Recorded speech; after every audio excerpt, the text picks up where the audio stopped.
ہم grand opposition alliance کے طور پر سامنے آئیں گے اور ایک زبردست قسم کی احتجاجی تحریک جو ہے وہ گرینڈ اپوزیشن الائنس کی طرف سے چلے گی۔ یہ آنے والا وقت ملک صاحب کب تک آئے گا؟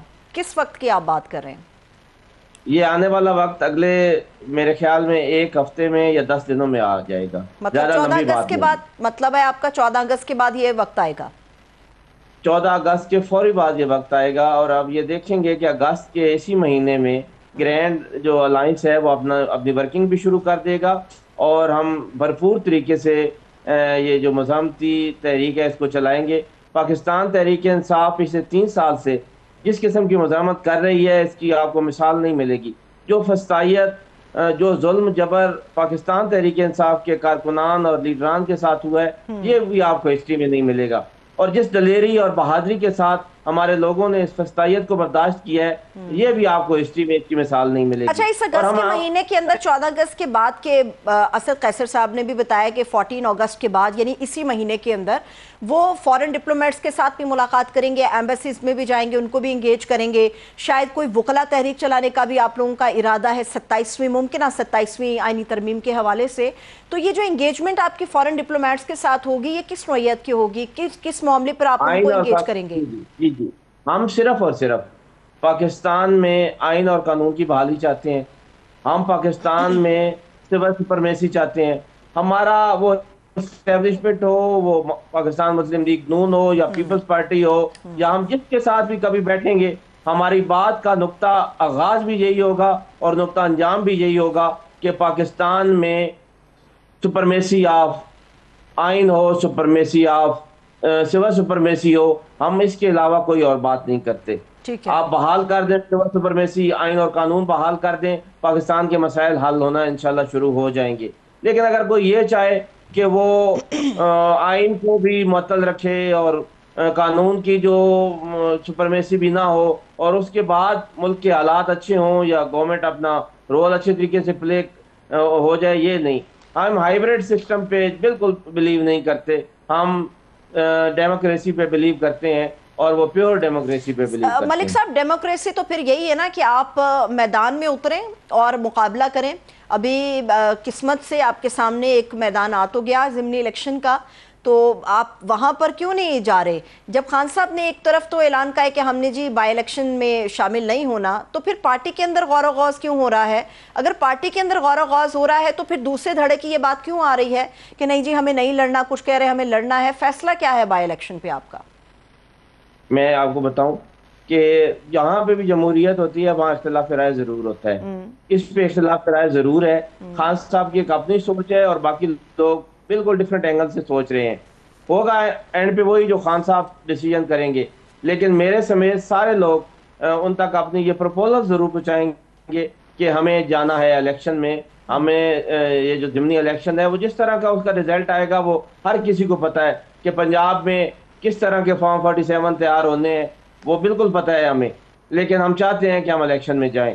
لیکن خان صاحب ابھی تک تو نہیں ہے اس پہ ایگری، ہم انشاءاللہ ان کے پاس جائیں گے، اپنا پیغام بھیجیں گے اور ان کو ایگری کریں گے اس بات پہ کہ جیسے بھی ہوں گے الیکشن، جو بھی اس کا رزلٹ آئے گا وہ ہمیں قبول ہے، لیکن ہم الیکشن میں جائیں گے۔ اچھا، موبلائزیشن کے لیے ابھی 14 اگست ہے، پھر آنورڈ آگے بھی آپ لوگ کچھ ایسے پلان اور بھی مزید کریں گے۔